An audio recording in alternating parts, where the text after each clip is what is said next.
제목은 듣는 귀라는 제목입니다. 어떤 분이 이런 이야기를 하시더라고요. 왜 교회 다니시는 분들은 이스라엘 나라의 역사를 공부하십니까? 우리나라 역사도 잘 모르는데 왜 외국의 역사를 공부하십니까? 이런 이야기를 물었다고 해요. 우리가 금년 초부터 성경 읽기를 시작했는데 구약은 역사서만 읽습니다. 제가 그렇게 하기로 했던 것은 첫째, 역사서가 성경의 중심 골격을 이루기 때문이에요. 역사서가 기초예요. 역사서를 알아야 성경을 알 수 있기 때문에. 두 번째, 역사서를 읽고 역사서를 많이 공부하는 이유는 재미있기 때문이에요. 뭐든지 재미가 없으면 오래 못합니다. 그래서 역사서는 읽어보면 그냥 역사 이야기잖아요. 삼국지, 또 무슨 조선왕조실록 이런 것처럼 그냥 스토리예요. 스토리이기 때문에 히스토리죠. 그래서 역사서를 우리가 먼저 읽고 또 역사서를 우리가 많이 읽는 것입니다. 역사라는 말을 영어로 히스토리라고 그러는데 우리는 그 영어의 히스토리를 이렇게 부르기를 좋아하죠. His story. 대문자 H를 써서 히스토리는 His story이다. 역사는 하나님의 이야기다. 근데 그렇게 말할 수 있는 역사가 이스라엘 역사예요. 우리나라 역사는 읽어도 그 안에서 하나님의 이야기를 우리가 찾아내기가 어렵습니다. 일반 세속 역사이기 때문에. 그러나 이스라엘 역사는 세속 역사가 아니라 그것은 구속사예요. 구속사. 하나님께서 인류를 구원하시기 위하여서, 인간들을 구원하시기 위하여서 이 땅에 찾아오시고 또 당신의 선지자들을 보내시면서 어떻게 일하셨는지, 그 하나님의 행하심, 하나님의 역사하심, 하나님의 자기를 나타내심, 하나님의 섭리, 이런 것들을 배울 수 있는 것이 이스라엘 역사이고 그것이 구속사예요. 그래서 이스라엘 역사를 배우는 것이 아니라 사실은 하나님을 배우는 거죠. 하나님의 이야기, His story. 그래서 우리가 이스라엘 역사를 공부하는 것이다 하는 것이죠. 이스라엘 나라는 크게 보면은 통일왕국 시대와 분열왕국 시대로 나눌 수가 있습니다. 통일왕국 시대가 사울과 그리고 다윗과 솔로몬, 이 세 명의 왕이 다스렸던 시대가 통일왕국 시대입니다. 그런데 솔로몬 이후에 솔로몬의 아들 르호보암 때에 나라가 두 조각이 나게 됩니다. 우리나라처럼 북한과 남한이 나뉘어져 있는 우리나라처럼 북이스라엘과 남유다, 이렇게 두 나라로 분할이 되게 됩니다. 이렇게 된 시대를 분열왕국 시대라고 부릅니다. 오늘 우리가 읽은 이 열왕기상 12장은 바로 그렇게 분열왕국이 시작되는 그 시점에 왕이 되었던 르호보암 왕, 솔로몬의 아들이죠. 솔로몬의 아들 르호보암이 어떻게 해서 나라가 나뉘게 되었는지를 말해주는 아주 중요한 그런 장입니다.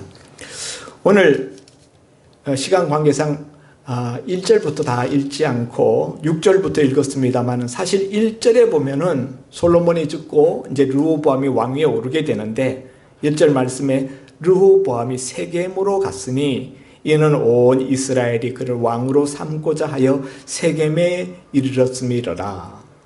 여러분, 이 말씀을 여러분이 어떻게 읽으십니까? 온 이스라엘 백성들이 세겜에 모여 있대요.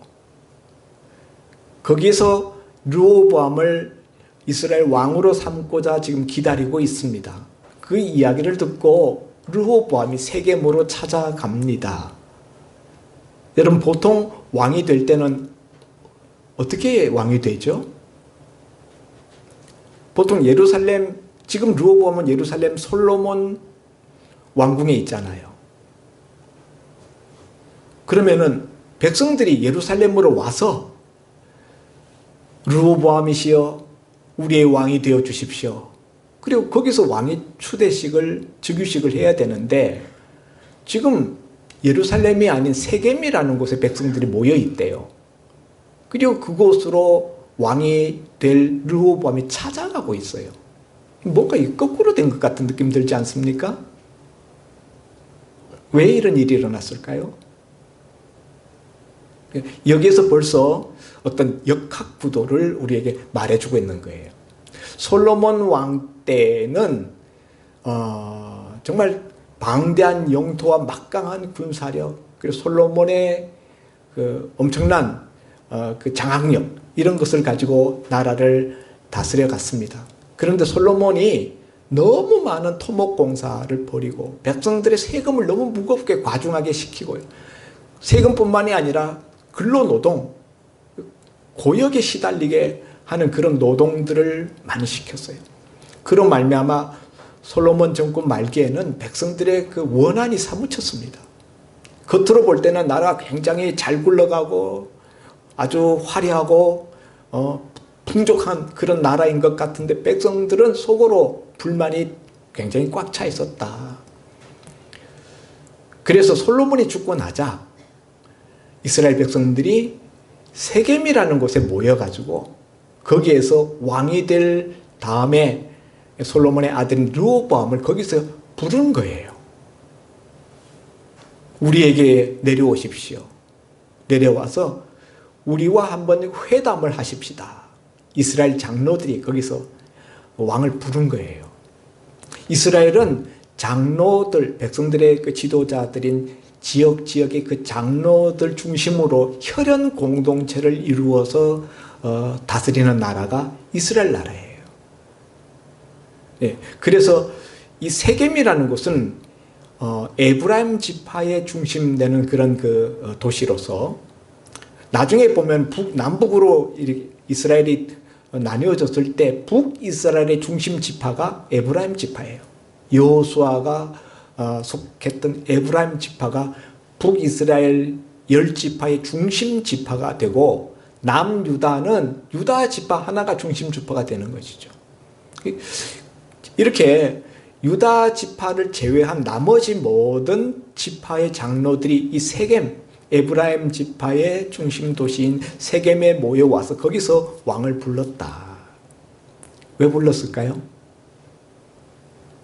여기 보면은 이제 왕에게 질문하지 않습니까? 우리에게 어떻게 정치하시겠습니까? 우리를 어떻게 다스리시겠습니까? 앞으로 왕위에 오르시면은 어떤 정치를 펴시겠습니까? 지금 우리가 선거를 내년 3월에 앞두고 지금 후보들의 여러 가지 정책들에 대한 토론을 우리가 매스컴에서 보지 않습니까? 뭐 정견 발표, 뭐 이런 걸 들어보겠다는 거죠. 그래서 르호보암이 세겜으로 내려가서 이스라엘 장로들을 만납니다. 르호보암 입장에서는 일종의 굴욕이에요. 자기네들이 찾아와서 무조건 우리 왕이 되어주십시오 이래야 될 것 같은데 그게 아니라 자기네들은 따로 모여가지고 이쪽으로 좀 오라는 거예요. 르호보암 이쪽으로 좀 오시오. 우리가 당신 이야기 좀 들어보겠소. 상당히 굴욕적인데 그럼에도 불구하고 르호보암이 세겜으로 찾아갑니다. 찾아가서 백성들의 지도자, 장로들을 만납니다. 그 만났더니 그런 이야기예요. 어떻게 우리를 다스리겠습니까? 당신의 아버지 솔로몬은 우리에게 너무 무거운 짐을 많이 지웠습니다. 우리 멍에가 너무 무겁습니다. 그 멍에를 덜어주시겠습니까? 뭐 이런 이야기죠. 그 이야기를 들은 르호보암이 그 자리에서 즉답을 피하고 3일간 시간 유예를 달라고 이야기합니다. 내가 사흘 뒤에 대답하겠다. 사흘 뒤에. 그래서 사흘 시간 말미를 얻어가지고 돌아와서 어떻게 대답할 것인가에 대하여서 자문을 구합니다. 그 자문 대상자들을 선별하는데 첫 번째는 솔로몬 왕 때에 솔로몬 앞에 모셨었던 노인들, 솔로몬 왕 때 대신들, 국정 경험이 풍부한 그런 그 솔로몬의 옛 강요들 출신 그런 그 노인분들에게 물었어요. 그랬더니 이 노인분들이 뭐라고 이야기합니까? 7절에 대답하여 이르되 왕이 만일 오늘 이 백성을 섬기는 자가 되어 그들을 섬기고 좋은 말로 대답하여 이르시면 그들이 영원히 왕의 종이 되리이다. 참 이 솔로몬 왕 때 모셨었던 이 대신들 정말 지혜로운 대신들 같아요. 서번트 리더십을 어떻게 배웠는지, 섬김의 리더십. 왕이 되시면은 섬기는 자가 되십시오. 백성을 섬기는 자가 되어서 백성들을 잘 섬기고, 또 두 번째, 좋은 말로 대답하십시오. 좋은 말로. 그러면은 백성들이 영원히 왕을 섬기는 왕의 종이 될 것입니다. 이렇게 대답했어요. 그런데 이 대답을 듣고 그것을 받아들였으면 좋겠는데 이 르호보암은 그 다음에 그 대답으로 성이 차지 않아가지고 다른 자문자들을 찾아갑니다. 다른 자문자들은 누군가? 8절에 보니까 자기와 함께 어린 시절부터 함께 자라난 그런 소년들. 성경에는요, 소년들이다 이렇게 이야기를 했어요. 10절에 함께 자라난 소년들 이렇게 이야기를 하는데, 사실 이 당시에 르호보암이 왕위에 오를 때 나이가 몇 살이었는가? 41예요. 41. 그러면은 소년은 아니죠. 예, 그럼에도 불구하고 성경이 굳이 이렇게 소년들이라고 이렇게 기술한 것은 그들의 어떤 지식의 천박함, 경험의 부족, 이런 것들을 암시하는 그런 표현으로 소년들이라 이렇게 묘사한 걸로 보입니다. 어쨌든 어려서부터 함께 자라난 그런 대상자들을 찾아가서 그런 사람들에게 두 번째 자문을 구합니다. 백성들이 멍에를 가볍게 해달라는데 어떻게 대답하면 좋겠느냐 물었더니 그들이 대답하기를 10절 하반절에 내 새끼손가락이 내 아버지 허리보다 굵다라고 하십시오. 내 새끼손가락이 우리 아버지 누굽니까? 솔로몬이에요. 솔로몬은 이스라엘 역사에서 다윗과 더불어 가장 빛난 영광을 나타냈던 그런 대왕이잖아요. 그래서 솔로몬 대왕 이렇게 이야기하는. 특별히 1000번제를 왕위에 오르면서 하나님 앞에 드리면서 하나님께로부터 특별한 지혜를 은사로 받았던, 그래서 그 지혜들이 그 다스리는 그 모든 왕정에 나타났었던 그런 엄청난 왕인데, 이 동무 소년들이 르호보암 왕에게 코치하기를 우리 아버지 허리보다 내 새끼손가락이 더 굵다라고 대답하십시오. 왜 이렇게 그 동무 소년들이 코치했을까요? 어려서부터 르호보암과 같이 자라났기 때문에 르호보암의 마음속에 있는 생각과 그 심리를 다 아는 거예요. 르호보암은 아버지 솔로몬이 너무 엄청난 분이기 때문에 어려서부터 늘 그 아버지에 대한 그 열등감, 컴플렉스를 가졌던 것이죠. 그러니까 지금 이제 당신이 왕이 됐으니까, 이제 솔로몬은 이제 당신 아버지는 사라졌으니까 차별화시키라는 거예요. 차별화. 여러분, 우리가 정권이 서로 이렇게 바뀌면은 그때마다 꼭 나오는 모습들이 있는데, 그건 뭐냐면 이전 정권과 이전 정부와는 차별화된 어떤 정책과 색깔을 내려고 애를 쓴다 하는 거죠. 이 르호보암의 동무들도 지금 그런 이야기예요. 아버지에게 열등감에 찌들어 있는 르호보암의 그 마음을 막 잔뜩 그냥 바람을 불어넣어가지고 아버지의 허리보다 내 새끼손가락이 더 굵다 이렇게 말하십시오. 완전히 그냥 바람을 집어넣는 것이죠. 차별화시키십시오. 이런 이야기예요. 그 다음에 두 번째는 뭐라고 이야기하는가 하면은 아버지께서 무거운 멍에를 매게 하였지만은 나는 더욱 무겁게 멍에를 무겁게 하겠다 하시고, 아버지는 채찍으로 너희를 징계하였으나 나는 전갈 채찍으로 너희를 징계하겠다라고 하십시오. 이렇게 코치를 합니다. 자기 아버지가 채찍으로 백성들을 다스렸는데 힘과 억압이죠. 근데 나는 전갈 채찍으로, 채찍 끝에 날카로운 쇠조각이 붙어 있는 그런 채찍, 전갈 채찍이에요. 더 무섭게, 더 지독하게 그렇게 다스리겠다라고 말씀하십시오. 이 이야기를 듣고 르호보암이 앞에 노인들의 충고 자문 대답 들은 것과 이 어려서부터 함께 자라난 동무소년들의 대답 둘 중에서 어느 걸 선택하느냐, 어느 걸 선택했어야 되는가 하면 앞에 걸 선택했어야죠.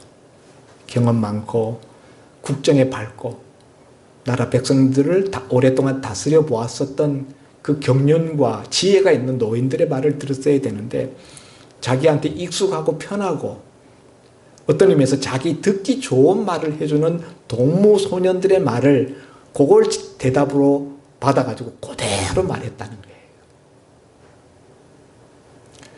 그러므로 그 결과가 결국에는 유다 지파 외에는, 자기가 속한 유다 지파 외에는 모두 등을 돌리는, 그래서 나라가 두 조각 나는 엄청난 일이 벌어지고 맙니다.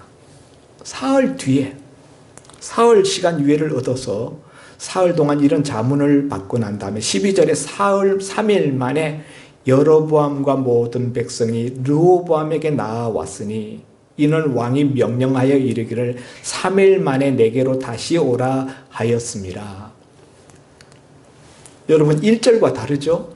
1절에서는 세겜에 이스라엘 백성들이 모여있다, 장로들이 모여있다라는 이야기를 듣고 왕이 세겜으로 찾아갔어요.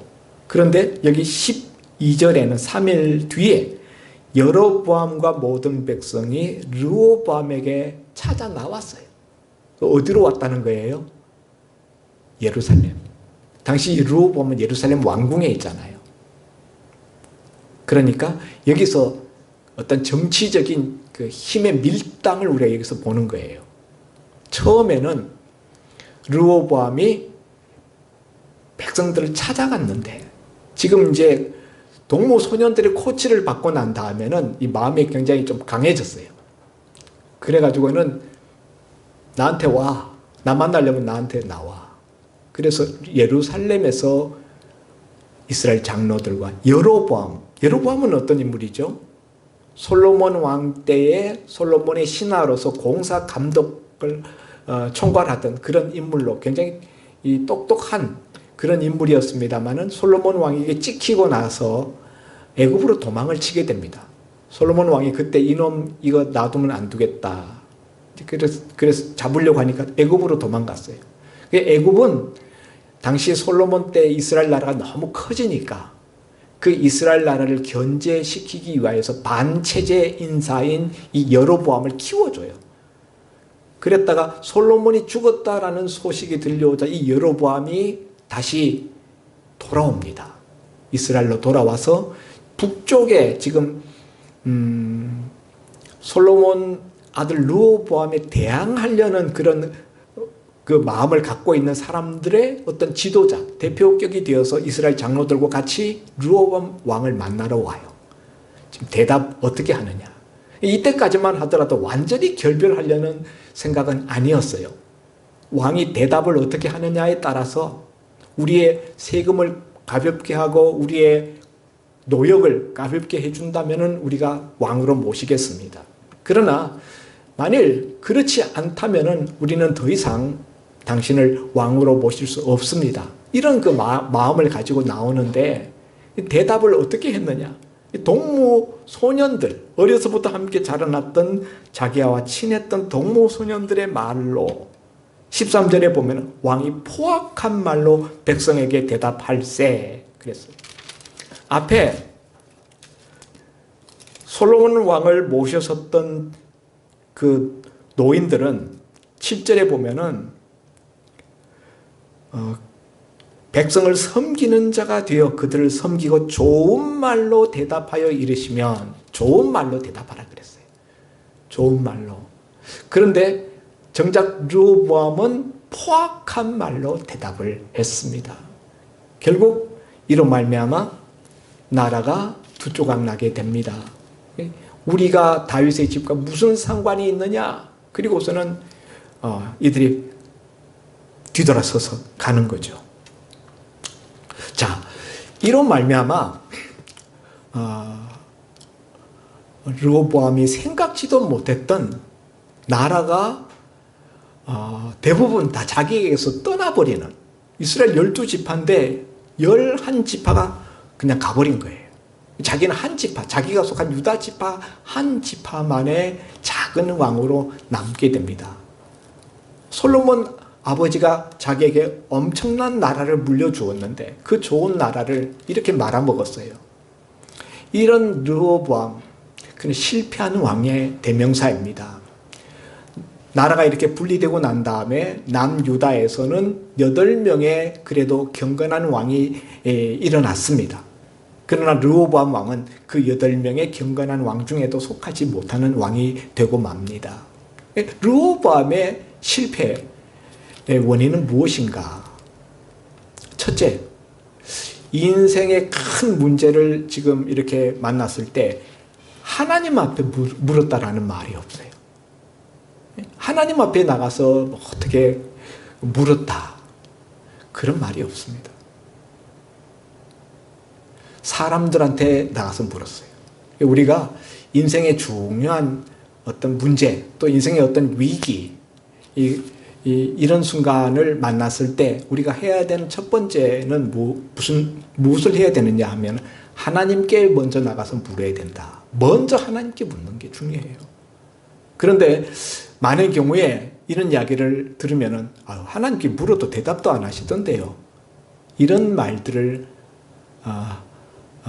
합니다. 그거는요, 귓구멍으로 대답을 들으려고 하기 때문이에요. 하나님이 대답을 하십니다. 하나님 앞에 물을 때 하나님이 대답을 하시는데, 우리 하나님 앞에 묻는 대표적인 방법이 기도지요. 기도.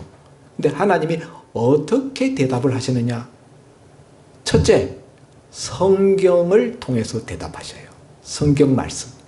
하나님의 대부분의 대답들은 성경에 들어있어요. 하나님의 대답이 내 귓구멍에 이렇게 들려주는 음성으로 자꾸 들으려고 하니까 안 들리는 거예요.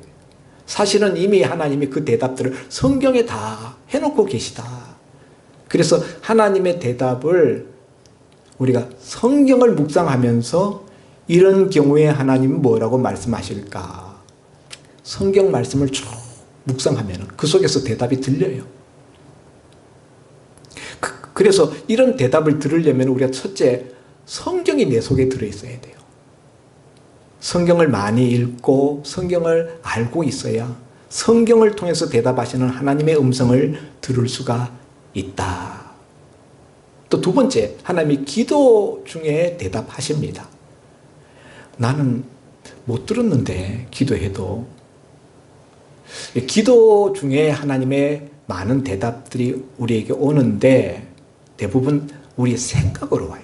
내 마음속 생각. 생각이 하나님의 대답인 경우들이 많습니다.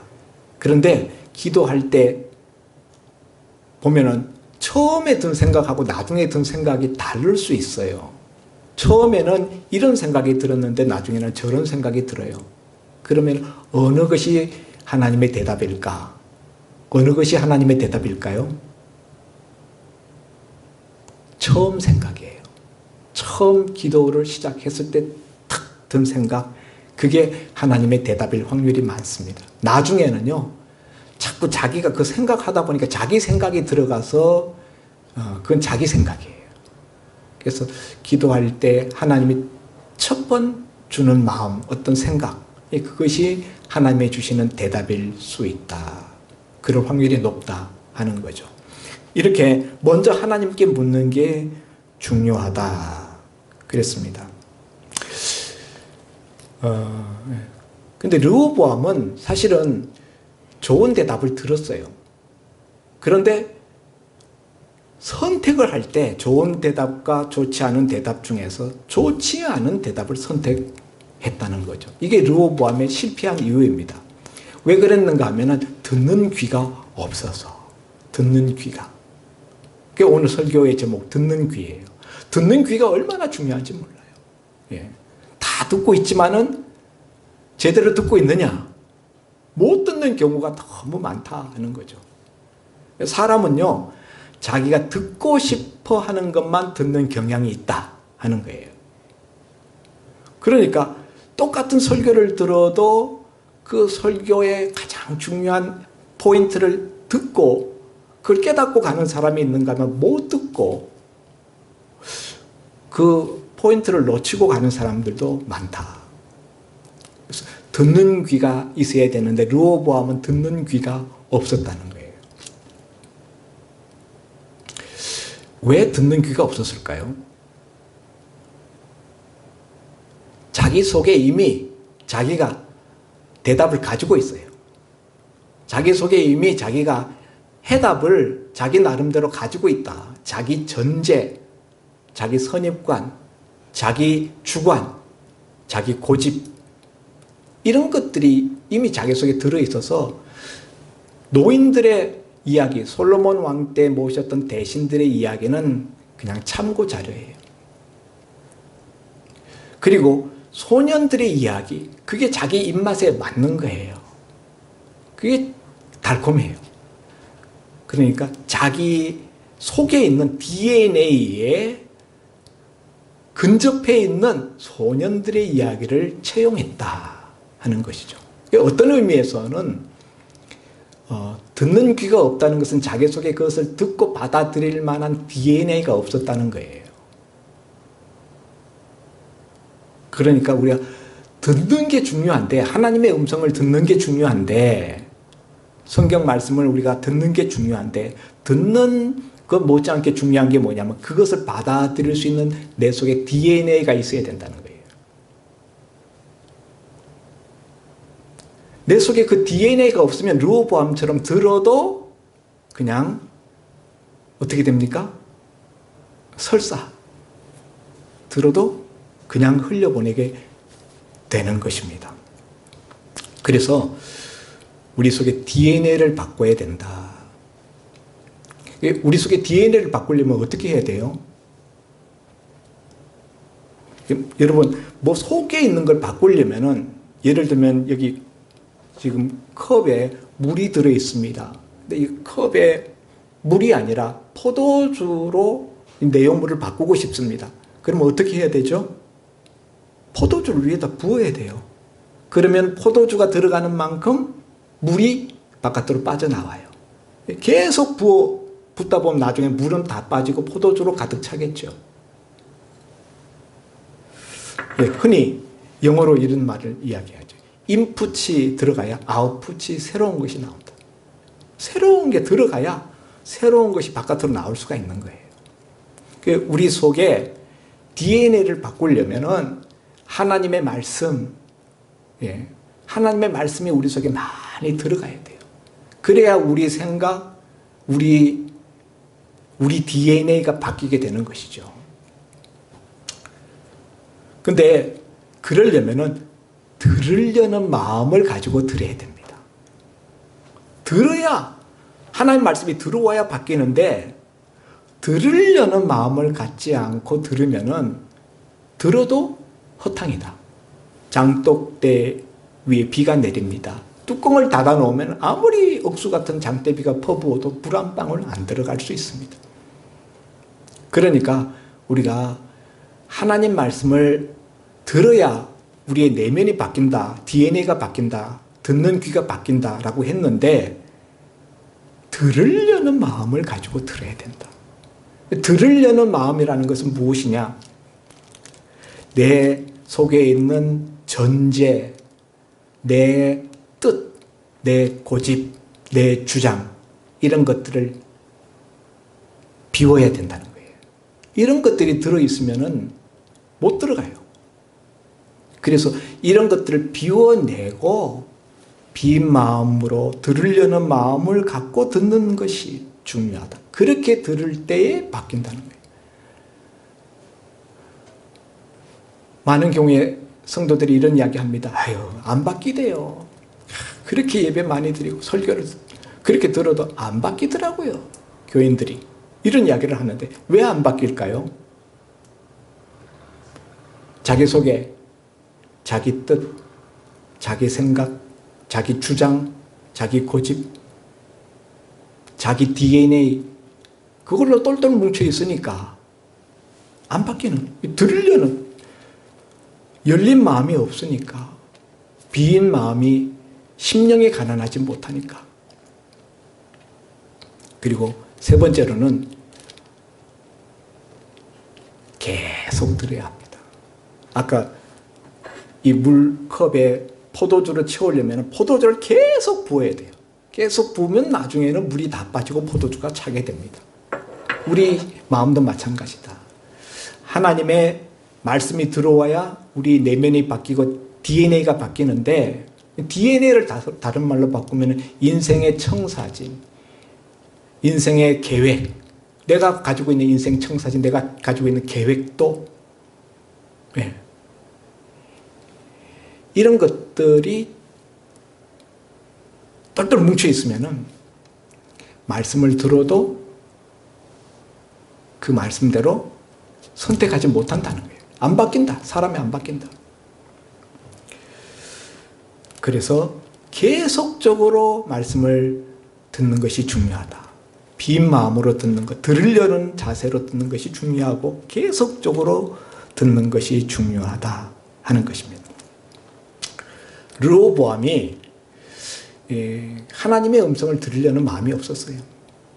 근본적으로 자기 그 DNA, 자기 그 생각하는 계획, 그걸 가지고 있었더니 하나님께서 어떻게 르호보암을 징치하시느냐. 물론 이제 나라가 나뉘게 되는 것은 이제 결과적인 것이고요. 그 전에 첫째, 대적자들이 일어나게 됩니다.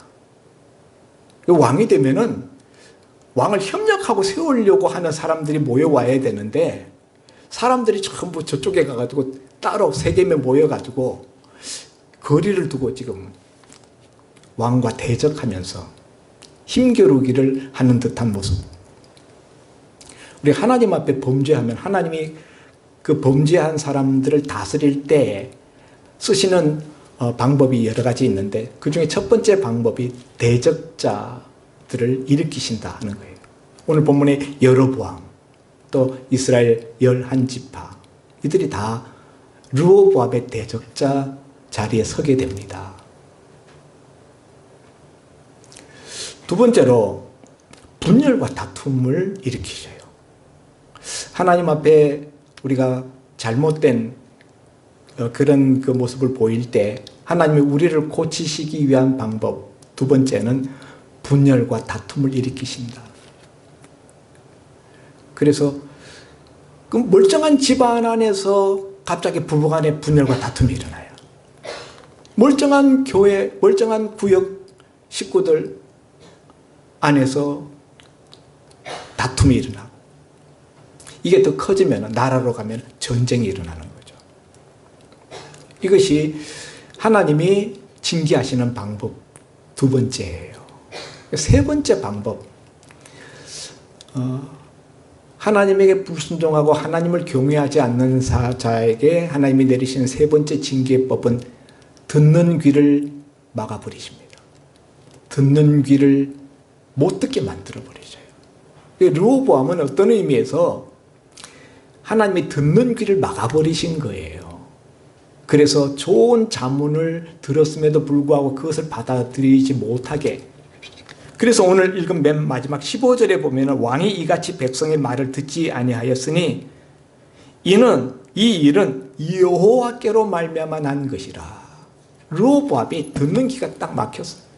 그런데 이 일이 여호와께로부터 말미암아서 난 것이다. 하나님을 거역하고 하나님의 뜻을 우리가 등지게 되면 하나님이 듣는 귀를 딱 막아서 옳은 이야기, 바른 이야기를 듣지 못하게 하신다. 그래서 바른 길로 가지 못하게 하신다.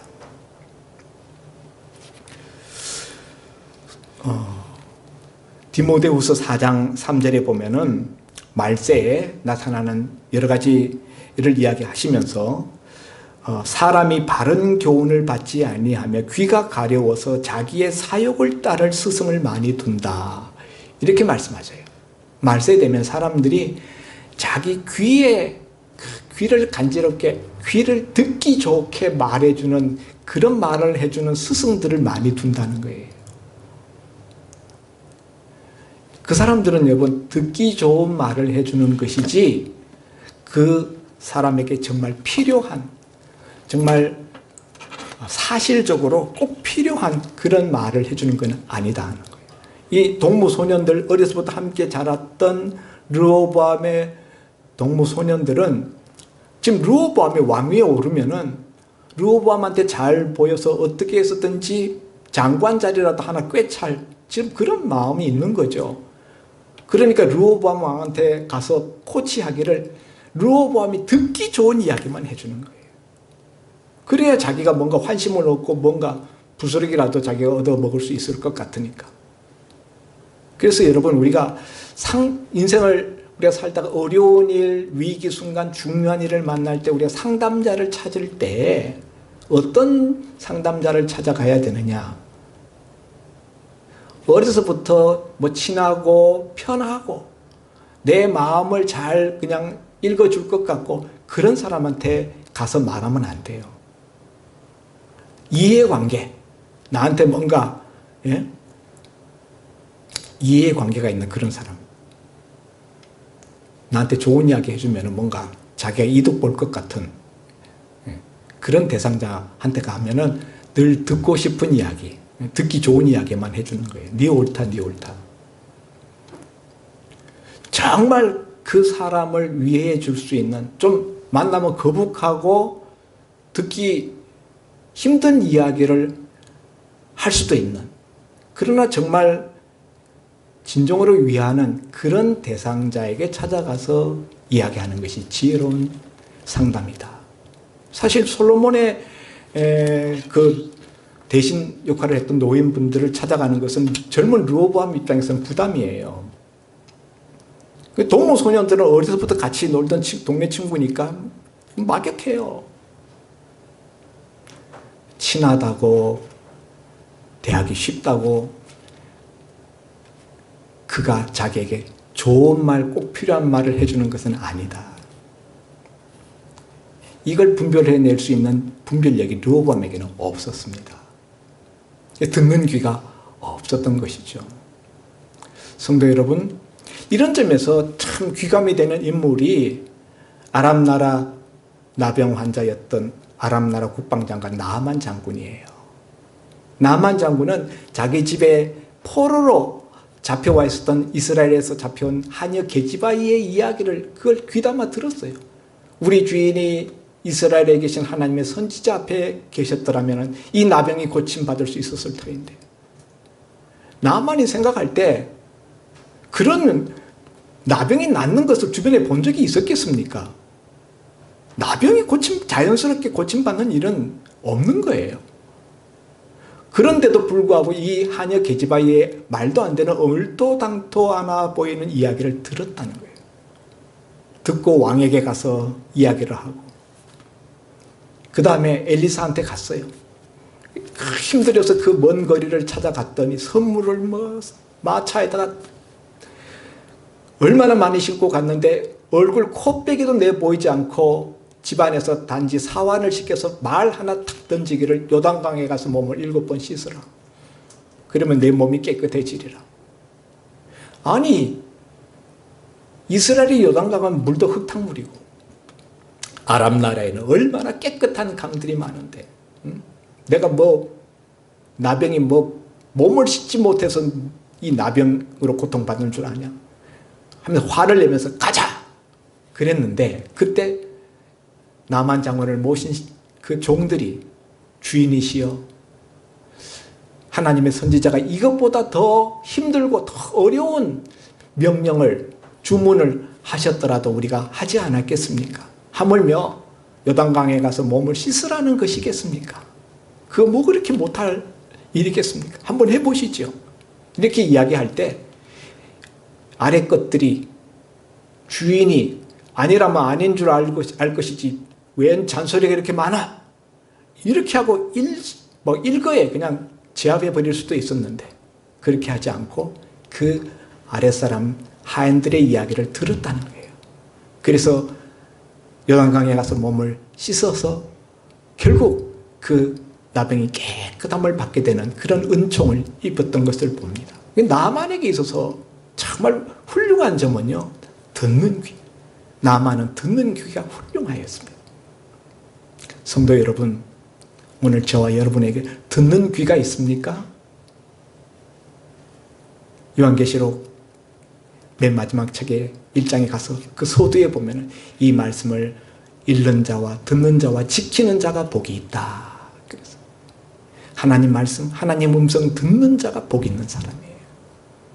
요한복음 10장 3절 4절에서 내 양은 내 음성을 듣고 나를 따른다.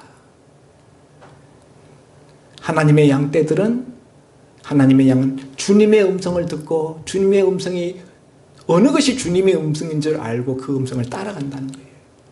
아무쪼록 저와 여러분이 주님의 음성을 듣고 주님을 따라가는, 그래서 그 음성을 듣고 그 음성을 지키어 복된 인생이 되는 그런 신령한 귀를 가진 사람들이 될 수 있기를, 듣는 귀를 가지는 종들이 될 수 있기를 주의 이름으로 축원드립니다.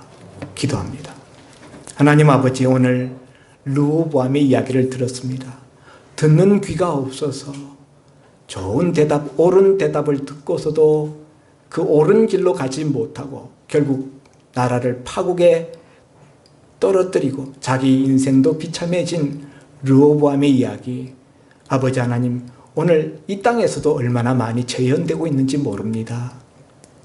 오늘 우리 인생의 어려운 일, 중대사를 만났을 때 우리는 르호보암같이 우매하고 또 우둔한 자가 되지 않게 하여 주시옵소서. 그는 자기 자존심과 오만함으로 똘똘 뭉쳐서 섬기는 자가 되어서 섬기는 왕이 되라는 이 충고를 그는 내팽개치고 자기 기분에 맞는 소년들의 이야기를 채용했습니다. 아버지 하나님, 듣는 귀가 없으면 아무리 좋은 말을 들어도 소용이 없다는 것을 오늘 르호보암을 통해서 우리가 보면서 듣는 귀를 가지는 것이 복이다라는 생각을 하게 됩니다. 우리 모두 신령한 영의 귀를 가져서 주님의 음성을 듣고 그 음성만 따라가는 주님의 양떼들이 다 되게 하여 주옵소서. 예수님 이름으로 기도하옵나이다. 아멘.